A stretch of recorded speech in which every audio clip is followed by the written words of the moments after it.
कैसा होता अगर अभी 21वीं सदी के बजाय 11वीं सदी चल रही होती। अगर हम अभी 11वीं सदी में होते तो ब्रह्मांड के बारे में हमारे क्या विचार होते?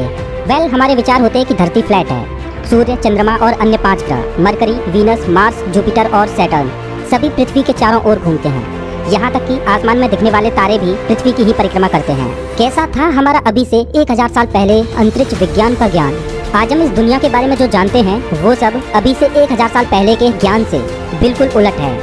अगर आप 11वीं सदी में होते तो क्या आप स्वीकार कर पाते कि धरती फ्लैट नहीं बल्कि गोल है? क्या आप मान पाते कि धरती सूर्य की परिक्रमा करती है? अगर मैं आपसे कहूँ कि अभी से 1000 साल पहले हमारा दुनिया के बारे में केवल उतना ही ज्ञान था जितना आज एक 5 साल के बच्चे को होता है, बिना किसी टेलीस्कोप के हमारे पूर्वजों ने जो खोजें की वो काबिले तारीफ हैं। आज हम भले ही तकनीकी तौर पर इतने एडवांस हो चुके हैं, आज हमें ब्रह्मांड के बारे में जो नॉलेज है उसको हासिल करने में हमारे पूर्वजों ने अपना पूरा जीवन दांव पर लगा दिया। जितना आज हम इस ब्रह्मांड के रहस्यों को खोजने के लिए उत्सुक हैं, आज से हजारों साल पहले भी लोग ब्रह्मांड के रहस्यों को खोजने के लिए उतने ही उत्सुक थे। फर्क सिर्फ इतना है कि ब्रह्मांड के रहस्यों से पर्दा उठाने के लिए आज हमारे पास टेक्नोलॉजी है और हजारों साल पहले उनके पास कुछ भी नहीं था। तकनीक की मदद से तो किसी भी रहस्य से पर्दा उठाना आसान हो जाता है। चुनौती तो तब मिलती है जब बिना किसी तकनीक के अनसुलझे सवालों से पर्दा उठाया जाए। हमारे पूर्वजों को एस्ट्रोनॉमी की बहुत ज्यादा नॉलेज थी। उस समय टेलीस्कोप तो छोड़ो, लेंस का भी आविष्कार नहीं हुआ था। दरअसल प्राचीन काल में हमारे पूर्वज स्टार कॉन्स्टेलेशन को बड़े ही ध्यान से ऑब्जर्व किया करते थे, और करें भी क्यों ना, क्योंकि उस समय घड़ी या कैलेंडर का आविष्कार नहीं हुआ था। समय को मापने की कोई भी तकनीक न होने के बावजूद भी प्राचीन लोग समय का अनुमान लगाने में माहिर थे, क्योंकि वो रात के समय में आसमान को बड़े ही ध्यान से पढ़ते थे, जिससे उन्हें ऋतुओं के बदलने का अंदाजा लग पाता। लेकिन उस समय वो लोग ये नहीं जानते थे कि आसमान में मौजूद तारे आखिर हैं क्या। प्राचीन लोगों के लिए हर रोज सूर्य का पूर्व से निकलकर पश्चिम में ढलना, रात के समय में चांद का चमकना और चंद्रमा के आकार का घटना बढ़ना और रात के काले आसमान में तारों का झिलमिल कर चमकना उनके लिए ये किसी चमत्कार से कम नहीं था। इसलिए वो लोग इन सब प्राकृतिक घटनाओं को धार्मिक तौर पर जोड़ देते। उस दौर में विज्ञान का इतना विकास नहीं हुआ था कि वो लॉजिकल तरीके से इन सब प्राकृतिक घटनाओं को समझ पाते। लेकिन प्राचीन समय में उन्होंने तारों को पढ़ने में इतनी महारत हासिल कर ली थी कि वो लोग स्टार कॉन्स्टेलेशन को नेविगेशन के तौर पर इस्तेमाल करते थे। वो लोग सूर्य और चंद्रमाओं को भगवान के रूप में पूजते थे। हालांकि आज भी कुछ धर्मों में लोग चांद सूरज को देवताओं का दर्जा देते हैं। प्राचीन समय में जब चंद्र ग्रहण या सूर्य ग्रहण लगता तो वो मानते कि उनके भगवान पर संकट आन पड़ा है और किसी राक्षस ने उनके भगवान को खा लिया है। जब प्राचीन समय में वो लोग तारों को पढ़ते थे तब वो एक चीज नोटिस करते कि कुछ तारे ऐसे हैं जो अपनी जगह हर रोज बदलते हैं। अब ऐसा कैसे संभव है? स्टार कॉन्स्टेलेशन में सभी तारे अपनी अपनी जगह पर स्थिर होते हैं, लेकिन कुछ गिनती के ही तारे ऐसे थे जो हर रोज अपनी स्थिति बदल लेते। प्राचीन खगोलविदों ने एक और चीज नोटिस की कि जो तारे हर रोज अपनी जगह बदलते थे वो आसमान के अन्य तारों की अपेक्षा कुछ ज्यादा ही चमकते थे। हर रोज अपनी जगह बदलने वाले तारों को पढ़ने के बाद प्राचीन खगोलविदों ने ये निष्कर्ष निकाला कि जो बॉडीज अपने स्टार कॉन्स्टेलेशन में स्थिर हैं, जो अपनी जगह नहीं बदल रही, वो सब तारे हैं, और जो बॉडीज हर रोज अपनी जगह बदल लेती हैं वो सब ग्रह हैं। बिना किसी टेलीस्कोप के ग्रहों को खोज निकालने का क्या कमाल का लॉजिक था उनका। उन्होंने बिना किसी टेलीस्कोप के आसमान में 5 ग्रहों को खोज लिया, मरकरी, वीनस, मार्स, जुपिटर और सैटर्न। हालांकि प्राचीन खगोलविदों ने बिना किसी टेक्नोलॉजी के 5 ग्रहों को तो खोज लिया, लेकिन उस समय वो लोग ये मानते थे कि सभी 5 ग्रह पृथ्वी का ही चक्कर लगाते हैं और सूर्य चंद्रमा भी पृथ्वी का ही चक्कर लगाते हैं। हालांकि उस समय उनको ये भी नहीं पता था कि धरती गोल है। वो मानते थे कि धरती फ्लैट है। यूरेनस और नेपच्यून प्लैनेट को नेकेड आई से नहीं देखा जा सकता, इसलिए वो लोग इन ग्रहों की खोज नहीं कर पाए। खोजे गए 5 ग्रहों को वो लोग देवताओं का दर्जा देते थे। समय गुजरता रहा और वो लोग समुद्रों के रास्ते लंबी लंबी दूरियां तय करने लगे। जब वो विशाल समुद्रों के बीचों बीच होते तो वो लोग नोटिस करते कि उन्हें समुद्रों के किनारे दिखाई नहीं देते। हो सकता है कि ज्यादा दूर आने की वजह से उन्हें किनारे दिखाई नहीं देते हों, लेकिन वो लोग ये भी नोटिस करते कि जब कोई शिप सामने से आती तो सबसे पहले उन्हें उस शिप की चोटी दिखाई देती। जैसे जैसे शिप पास आती जाती वैसे वैसे शिप का ऊपरी हिस्सा और ज्यादा दिखने लगता। जब शिप ज्यादा पास आ जाती तब उन्हें शिप पूरी तरह से ऊपर से नीचे तक दिखाई देती। ऐसे ही कुछ अनुभवों को मद्देनजर रखते हुए उन्हें एहसास होता कि कहीं न कहीं पृथ्वी का सरफेस कर्व तो नहीं, क्योंकि ऐसा अनुभव तो केवल तभी हो सकता था जब पृथ्वी गोलाकार हो। लेकिन उस समय उनका मानना यही था कि पृथ्वी फ्लैट है। लेकिन उनके साथ होने वाले अनुभव उन्हें लॉजिकली उनकी मान्यताओं के विरुद्ध सोचने पर मजबूर कर देते। कुछ लोगों ने पुरानी मान्यताओं को नजरअंदाज करते हुए स्वीकार किया कि पृथ्वी गोल है। उस समय लोग 2 गुटों में बंटने लगे। कुछ लोगों ने पृथ्वी के गोल होने का समर्थन दिया, लेकिन ज्यादातर लोग फिर भी मानते थे कि पृथ्वी गोल नहीं बल्कि फ्लैट है। हालांकि उस समय पृथ्वी को फ्लैट मानने वाले लोगों की मान्यता गलत नहीं थी। क्योंकि उनके पास ऐसा कोई भी ठोस वैज्ञानिक सबूत नहीं था जो ये साबित कर पाता कि पृथ्वी गोल है। उस समय वो लोग केवल लॉजिकली ही सोच सकते थे। अपने लॉजिक के आधार पर निष्कर्ष निकाल पाना उनके लिए कठिन हो रहा था। उन्होंने कुछ और चीजों को भी नोटिस किया, जैसे चंद्र ग्रहण के दौरान चांद पर परछाई का गोलाकार बनना। ये भी इसी तरफ इशारा कर रहा था कि पृथ्वी गोल है। लेकिन इतनी सारी ऑब्जर्वेशन से भी ये साबित नहीं हो पा रहा था कि पृथ्वी गोल है। लेकिन प्राचीन ग्रीक वासी ये मान चुके थे कि पृथ्वी गोल है। बिना किसी तकनीक के उस समय एरेटोस्थेनीज ने पृथ्वी के साइज को ही कैलकुलेट कर लिया और उनका मेजरमेंट पृथ्वी के एक्चुअल साइज के लगभग बराबर ही था। सबसे बड़ी बात तो ये थी कि उस समय लोगों को पृथ्वी की ज्योग्राफी के बारे में भी कोई ज्यादा जानकारी नहीं थी। उस समय उन्हें ये भी नहीं पता था कि समुद्र की दूसरी साइड में भी लोग रहते होंगे। लेकिन जब लोगों ने उस समय समुद्रों में लंबी लंबी यात्रा करके पृथ्वी के किनारों को ढूंढने की कोशिश की तो उन्हें नई नई दुनिया मिलने लगी। साल 1492 में क्रिस्टोफर कोलंबस ने इसी तरह से अमेरिका की खोज की। लेकिन मैं आपको बता दूं कि जब अमेरिका की खोज हुई उससे भी लगभग 1750 साल पहले एरेटोस्थेनीज ने पृथ्वी के साइज को कैलकुलेट कर लिया था। उस समय लोगों को पृथ्वी के गोल होने के इशारे मिल रहे थे, लेकिन फिर भी उस समय लोग ये मानने के लिए तैयार नहीं थे कि पृथ्वी गोल है। इसका कारण ये भी था कि उस समय लोग धार्मिक आस्थाओं से इस तरह से जुड़े हुए थे कि वो किसी भी वैज्ञानिक डिस्कवरी का स्वागत करने के लिए बिल्कुल भी तैयार नहीं थे। 15वीं सदी रिवॉल्यूशन का दौर था, क्योंकि इसी सदी में पृथ्वी की नई नई दुनियाओं को खोजा गया था, जैसे अमेरिका। और साल 1498 में वास्को डी गामा पहली बार भारत में आया और भारत की डिस्कवरी हुई। 15वीं सदी में अलग अलग दुनियाओं की खोज के बाद लोगों को धरती की ज्योग्राफी की जानकारी होती जा रही थी। अलग अलग नेविगेटर्स पृथ्वी पर दूर दूर तक सफर करने लगे, लेकिन किसी को भी कभी भी पृथ्वी का किनारा नहीं मिला। मिलती तो एक नई दुनिया। धीरे धीरे लोगों को विश्वास होने लगा कि पृथ्वी फ्लैट नहीं बल्कि गोल है। लेकिन लोगों के मन की एक अवधारणा अभी भी खत्म नहीं हुई, वो थी ब्रह्मांड का सेंटर। लोग अभी भी ये मानते थे कि पृथ्वी ही ब्रह्मांड का केंद्र है और सूर्य सहित सभी ग्रह पृथ्वी का चक्कर लगाते हैं। और लोग इस बात को माने भी क्यों ना, क्योंकि उस समय टेलीस्कोप का भी आविष्कार नहीं हुआ था, जिससे उस समय ये संकेत मिल पाते कि सभी ग्रह और तारे पृथ्वी का चक्कर नहीं काटते।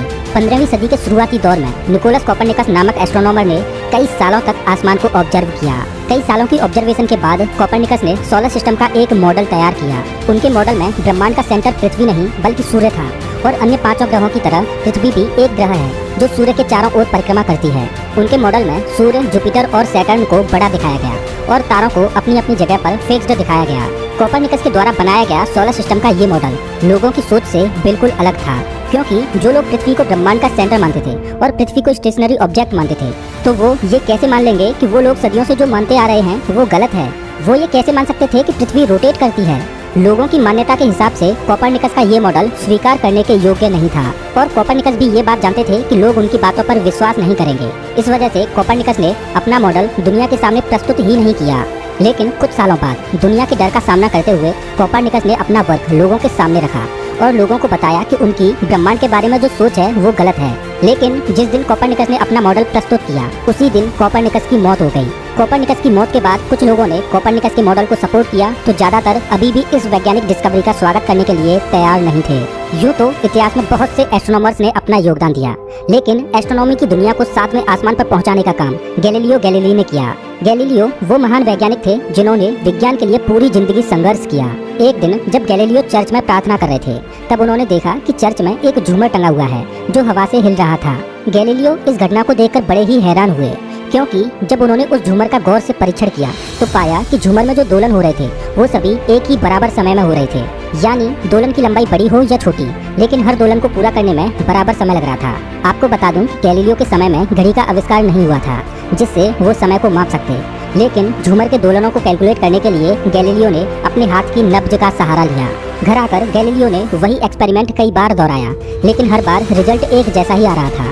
जब गैलीलियो ने ये बात एक प्रोफेसर को बताई तो वो गैलीलियो पर भड़क उठे, क्योंकि उस समय ऐसा माना जाता था कि एक छोटा दोलन एक बड़े दोलन के मुकाबले कम समय में पूरा हो जाता है। हालांकि एक लंबे समय बाद लोगों ने ये स्वीकार किया कि गैलीलियो का एक्सपेरिमेंट सही था। सन 1608 में टेलीस्कोप का आविष्कार हो चुका था। जब गैलीलियो को ये पता चला कि एक ऐसी डिवाइस है जिससे ब्रह्मांड में मौजूद दूर की चीजों को बड़ी ही आसानी से साफ साफ देखा जा सकता है, तो उन्होंने 1609 में अपना खुद का ही टेलीस्कोप बना लिया।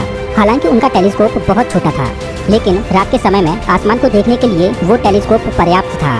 गैलीलियो का टेलीस्कोप बनाने के बाद फिर क्या, वो रोज रात को आसमान को पढ़ने की कोशिश करते रहते। आसमान को पढ़ते पढ़ते उन्होंने जनवरी 1610 में 4 छोटी छोटी बॉडीज को ऑब्जर्व किया जो कि जुपिटर के चारों ओर अलग अलग ऑर्बिट में घूम रही थी। वो बॉडीज कोई और नहीं बल्कि जुपिटर के चंद्रमा थे। गैलीलियो ने अपने छोटे से टेलीस्कोप से सैटर्न की रिंग्स को भी देखा। लेकिन उनका टेलीस्कोप बहुत छोटा था। इस वजह से वो सैटर्न की रिंग्स के बारे में ज़्यादा कुछ नहीं जान पाए। इस वजह से उन्हें लगा कि वो रिंग्स सैटर्न के चंद्रमा हैं। गैलीलियो की आसमान में की गई ऑब्जर्वेशन से यही पता चल रहा था कि सभी प्लैनेट्स और पृथ्वी सूर्य के चारों ओर घूम रहे हैं। ये बात जब लोगों को पता चली तो लोगों ने गैलीलियो को भला बुरा कहना शुरू कर दिया और चर्च के पादरियों ने तो उन पर मुकदमा ही लगा दिया कि वो लोगों को गुमराह कर रहे हैं और पवित्र बाइबल की बातों के विपरीत कह रहे हैं। उस समय धार्मिक आस्था इतनी बड़ी हुई थी कि विज्ञान की किसी भी खोज के लिए कोई भी जगह नहीं थी। उस समय चर्च का ये मानना था कि पृथ्वी ही ब्रह्मांड का सेंटर है। लेकिन जब गैलीलियो ने चर्च का विरोध करते हुए अपनी बातें लोगों के सामने रखी तो उन्हें चर्च के पादरियों से माफी मांगनी पड़ी और अपनी डिस्कवरी की वजह से उन्हें उम्र कैद के कारावास की सजा मिली। खैर, गैलीलियो ने विज्ञान में अपना काफी योगदान दिया। गैलीलियो ने ही सबसे पहले चांद पर मौजूद गड्ढों को डिस्कवर किया और दुनिया को बताया कि चांद की सतह समतल नहीं है। गैलीलियो के द्वारा की गई खोजें आज के खगोल विज्ञान का आधार बनी। गैलीलियो ने फिजिक्स की दुनिया में भी अपना योगदान दिया। अल्बर्ट आइंस्टाइन ने तो गैलीलियो द्वारा की गई खोजों के लिए उन्हें आधुनिक विज्ञान के फादर की उपाधि ही दे डाली। हालांकि चर्च ने गैलीलियो के सिद्धांतों को स्वीकार किया, लेकिन तब तक बहुत देर हो चुकी थी। गैलीलियो बहुत पहले ही इस दुनिया से जा चुके थे। हालांकि समय के चलते लोग ये तो मानने लगे कि पृथ्वी भी अन्य प्लैनेट्स की तरह सूर्य के चारों ओर घूमती है और पृथ्वी ब्रह्मांड का केंद्र नहीं है। लेकिन अभी भी लोग ये नहीं समझ पा रहे थे कि ऐसा क्यों हो रहा है। सभी ग्रह सूर्य के चारों ओर क्यों चक्कर लगा रहे हैं। लेकिन 17वीं सदी के अंतिम दौर में विज्ञान और गणित के विशेषज्ञ सर आइजैक न्यूटन ने एंट्री मारी और उन्होंने फिजिक्स की दुनिया में तहलका मचा दिया। अब वो दौर आ चुका था जब लोग पुरानी मान्यताओं को तोड़ विज्ञान की हर एक डिस्कवरी का हाथ खोलकर स्वागत करते। सन 1687 में न्यूटन ने लोगों को एक नए फोर्स से परिचित कराया और वो था ग्रेविटेशनल फोर्स। न्यूटन ने बताया कि क्यों प्लैनेट्स सूर्य के चारों ओर घूमते हैं। समय जैसे जैसे गुजर रहा था वैसे वैसे विज्ञान की दुनिया का विस्तार होता जा रहा था और लोगों की रुचि ब्रह्मांड के बारे में और बढ़ती जा रही थी। धीरे धीरे हमारे सौरमंडल के अन्य ग्रहों की भी खोज हुई और उनके चंद्रमाओं की भी खोज हुई। 20वीं सदी के आते आते हमारी तकनीक भी बढ़ती जा रही थी। हमारे टेलीस्कोप पहले से बेहतर होते जा रहे थे, जिस वजह से हम यूनिवर्स को और अच्छे से समझते जा रहे थे। हमें ये भी पता चला कि जिस आकाशगंगा में हमारा सूर्य है वो ब्रह्मांड में अकेली नहीं है, बल्कि ऐसी ही अनगिनत आकाशगंगाएं ब्रह्मांड में मौजूद हैं। 1903 में कैलिफोर्निया में एक बड़ा टेलीस्कोप बनाया गया, जिसको बनाने में तकरीबन 11 साल लगे और इसी टेलीस्कोप ने हमें एहसास कराया कि दुनिया मिल्की वे गैलेक्सी के भी बाहर है। 20वीं सदी में हमने कई ऐसी उपलब्धियों को हासिल किया जिसने अंतरिक्ष के मामले में हमारी सोच को ही बदल दिया। 4 अक्टूबर 1957 को मानव जाति ने इतिहास बदल दिया, क्योंकि ये वो दिन था जब सोवियत यूनियन ने स्पुतनिक 1 नाम की सैटेलाइट को पृथ्वी के ऑर्बिट में सफलतापूर्वक लॉन्च किया। अब तक इंसान केवल अनुमान ही लगाते थे कि पृथ्वी गोल है, लेकिन 4 अक्टूबर 1957 को मानवता ने स्पुतनिक 1 नाम की सैटेलाइट को पृथ्वी के चारों ओर चक्कर लगाने के बाद पृथ्वी के गोल होने का ठोस सबूत प्रस्तुत किया। हालांकि अब तक लोग मान चुके थे कि पृथ्वी गोल है, लेकिन इसका पहला एहसास उन्होंने सैटेलाइट का पृथ्वी के चारों ओर घूमने के बाद किया। 1971 में यूरी गागरिन ऐसे पहले व्यक्ति बने जो आउटर स्पेस में गए और 1969 में इंसान ने वो कर दिखाया जिसकी कभी किसी ने कल्पना भी नहीं की थी। 1969 में नासा के अपोलो 11 फ्लाइट के जरिए इंसान ने चांद की सतह को भी छू लिया। आज हमारे हबल टेलीस्कोप जैसी बड़ी बड़ी मशीनें ब्रह्मांड के रहस्यों को खोजने में लगी हैं। आज स्पेस एक्सप्लोरेशन के बारे में तो आप जानते ही हो। आज हम यूनिवर्स के बारे में जो भी जानते हैं उसके पीछे बहुत सारे खगोलविदों का हाथ है, जिन्होंने इस दुनिया को समझने के लिए अपना पूरा जीवन दांव पर लगा दिया। दोस्तों, अगर आपको ये वीडियो अच्छा लगा हो तो इसे लाइक करें और ऐसे ही मजेदार वीडियोज के लिए चैनल को सब्सक्राइब करें। साथ ही